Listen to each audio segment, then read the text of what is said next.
काय मस्त चीजी दिसतोय ना हा पिझ्झा. अगदी बाहेरून ऑर्डर केल्यासारखा. तुम्ही सुद्धा घरच्या घरी अगदी कमी खर्चात असा चीजी पिझ्झा बनवू शकता. त्यामुळे माझ्या व्हिडिओला लाईक करायला विसरू नका. चला तर मग तुम्हाला रेसिपी सांगते. रेसिपीला सुरुवात करूया. मार्केटमधून 2 पिझ्झा बेस विकत घेऊन यायचे. मग त्याला थोडंसं बटर लावायचं. छान स्प्रेड करून घ्यायचं बटर सगळीकडे. मग त्यावर टाकायचा पिझ्झा सॉस. पिझ्झा सॉस पण छान पूर्ण पिझ्झावरती बेसवरती स्प्रेड करून घ्यायचा. मग थोडंसं मेयोनीज घालायचं. मेयोनीज पण एकदम छान असं फ्लेवर येतो त्याच्यामुळे. व्यवस्थित असं पसरवून घ्यायचं, सगळीकडे स्प्रेड करायचं. मग त्यानंतर मेन म्हणजे ऑरिगॅनो घ्यायचा. तो पण व्यवस्थित असं स्प्रेड करायचा सगळीकडे व्यवस्थित.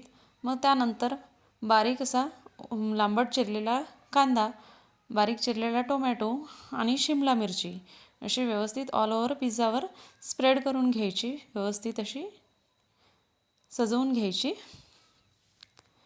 त्यानंतर चिली फ्लेक्स ॲड करायचे. चिली फ्लेक्स तुम्ही घरी पण बनवू शकता. आणि सगळ्यात महत्त्वाचा पार्ट म्हणजे चीज.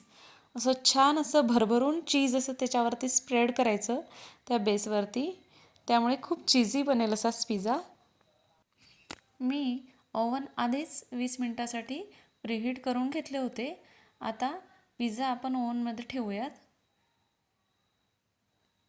बघा 20 मिनटाचा टायमर लावला आहे मी. त्यानंतर बोथ रॉड गरम करायचे आहेत आपल्याला. त्यामुळे हे बोथवरती ठेवलं आहे दोन्ही पण. आणि 200 डिग्री सेल्सिअसवरती आपल्याला हे ठेवायचं आहे ओव्हन. 20 मिनिट झालेले आहेत. आपला पिझ्झा ऑलमोस्ट झालेला आहे. रेडी झालेला आहे एकदम खाण्यासाठी. बघा किती चीजी दिसतोय. असं पटकन खावंसा वाटत आहे.